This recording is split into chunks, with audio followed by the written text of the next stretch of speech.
எச்சரிக்கிற மருத்துவர்கள் நைட் டைம்ல குறிப்பா லைட்லாம் ஆஃப் பண்ணதுக்கு அப்புறமா இருட்டுல போன் யூஸ் பண்றவங்க தயவு செஞ்சு அதை பண்ணாதீங்கன்னு சொல்றாங்க.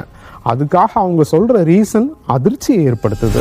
இருட்டுல பாக்குறாங்க, நைட் டைம்ல வந்து அவங்க பாக்குறாங்கன்னா அது ரொம்ப ரொம்ப டேஞ்சர். நல்லா மார்க் பண்ணிக்கணும். பல ஆப்தல்மாலஜிஸ்ட் சொல்றது இதுதான். நம்ம இருட்டுல பார்க்கும்போது என்ன ஆகும் அப்படின்னு பாத்தீங்கன்னா, உங்களோட இருட்டுல வந்து உங்க கண் விழி இருக்கும், பியூப்பிள்னு சொல்லுவாங்க, அது டைலேட்டடா இருக்கும், அதாவது நிறைய திறந்து இருக்கும். இதே நீங்க வெயில்ல பாக்குறீங்க, பகல்ல பாக்குறீங்கன்னா உங்களுக்கு ஜெனரலாவே கண் விழி கொஞ்சம் மூடி இருக்கும். நீங்க இருட்டுல பாக்குறீங்கன்னா நிறைய கண் விழி திறந்து இருக்கிறதுனால அந்த செல்போன்ல இருந்து லேப்டாப்ல இருந்து வரக்கூடிய அந்த ப்ளூ ரேஸ்ன்னு சொல்லுவாங்க, அந்த நீல ரேஸ் வந்துட்டு அப்படியே டைரக்டா அதிக அளவுல உள்ள போகுது. அப்படி அதிக அளவுல உள்ள போகும்போது டைரக்டா எங்க போய் படுது, பின்னாடி ரெட்டினால மேக்யூலா அப்படின்னு ஒரு இடம் இருக்கு, அங்க போய் படுது. அங்க போய் படும்போது என்ன ஆகும்னா டக்குன்ட்டு அந்த இடத்துல அக்யூட் மேக்யூலர் டீஜெனரேஷன் சொல்லுவாங்க. அதாவது அந்த பின்னாடி இருக்கிற அந்த கருவிழி வழியா உள்ள போயிட்டு அந்த பின்னாடி இருக்கிற மேக்யூலா வந்து பாத்தீங்கன்னா கொஞ்சம் பட்டு அயனைஸ் ஆகி உருகுது. அதுதான் மேக்குலர் டீஜெனரேஷன் சொல்லுவாங்க. அப்படி இருக்கும் போது திடீர்னு பார்வை கூட கம்மியாகலாம். ஓகேங்களா?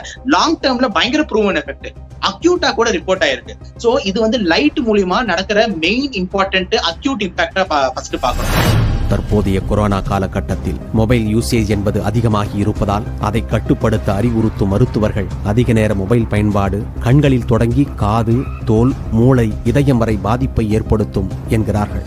ஆக்சுவலா வந்துட்டு இந்த செல்போனோட யூசேஜ் வந்துட்டு நான் ரெண்டு விதமா வந்து பிரிக்க விரும்புறேன். ஒண்ணு வந்து பாத்தீங்கன்னா வந்துட்டு பாக்குறது, அதாவது லைட். இன்னொன்னு வந்து பாத்தீங்கன்னா கேட்கறது, அதாவது radio waves.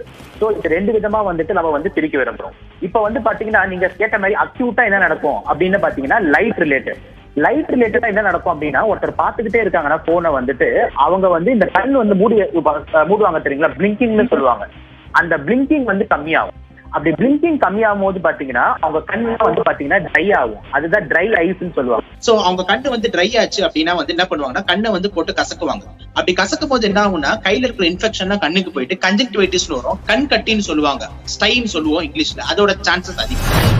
Cellular telecommunications and internet association கணக்குப்படி ஸ்மார்ட் போன் உபயோகப்படுத்துவோரின் எண்ணிக்கையும் அழைப்புகளின் போது பேசும் கால அளவும் பன்மடங்காக அதிகரித்துள்ளது. பொதுவாகவே அழைப்புகளின் போது ரேடியோ ஃப்ரீக்வன்சி எனப்படும் கதிர்வீச்சு அதிர்வெண் வெளியாகும். இது அதிக அளவு பாதிப்பை ஏற்படுத்தும் காரணிகளில் முக்கியமான ஒன்றாக பார்க்கப்படுகிறது.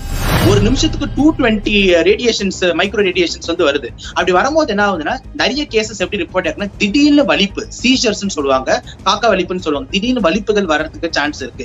இது இன்னொரு அக்யூட் மேனிஃபெஸ்டேஷன். சோ அக்யூட்டா நீங்க பிரிச்சிங்க அப்படின்னா இது ரெண்டு. இன்னொரு ரொம்ப இம்பார்ட்டன்ட்,